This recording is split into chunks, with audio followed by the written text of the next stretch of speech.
Prince Charles looks just like Prince Harry in this previously unseen picture of him with a beard. Royal fans have been taken aback by this previously unseen photo of Prince Charles looking remarkably like his youngest son. The candid picture captures Charles, in his 20s, sporting a beard as he rides on horseback at a royal event. He looks almost exactly like Prince Harry on his wedding day to Meghan Markle last month, when he embraced his facial hair to say "I do" at Windsor Castle. The picture shows Charles at a horse event in the early 70s, around 10 years before Harry was born. It is one of more than 4,000 incredible photos of the royal family taken over 4 decades away from the public gaze. The fascinating archive is set to sell for £10,000 at an auction later this month. Royal photographer John Scott was given unprecedented access to the royals from the 1950s to the 1980s. Other informal photographs show a young Prince Andrew, aged about 12, stood opposite his future wife Sarah Ferguson. Prince Edward is pictured playing with the Queen's niece Sarah Armstrong-Jones, now Lady Sarah Chatto. There are also numerous pictures of Princess Anne,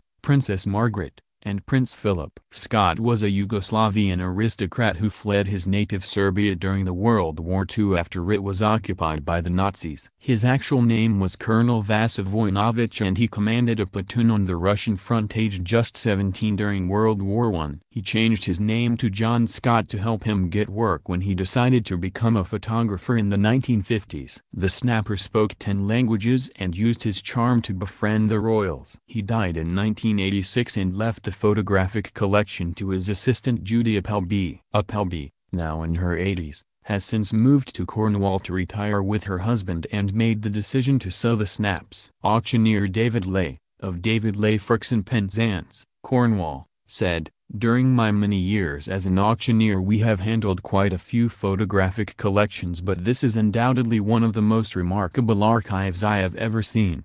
In the UK and indeed many other parts of the world, the fascination with the British royals is unwavering, and here we have an archive that documents 4 decades of their lives. The breadth and quality of the images is superb, so really it is unparalleled in my experience." Looking through all the images in this archive, covering almost 40 years, it is possible to see the royal family grow up before one's eyes. Everything is here, from childhood to maturity, diplomatic royal engagements with all their pomp and ceremony to unguarded family moments between the Queen and her children. It is an astonishing collection of images. The auction takes place on June 14 in Penzance.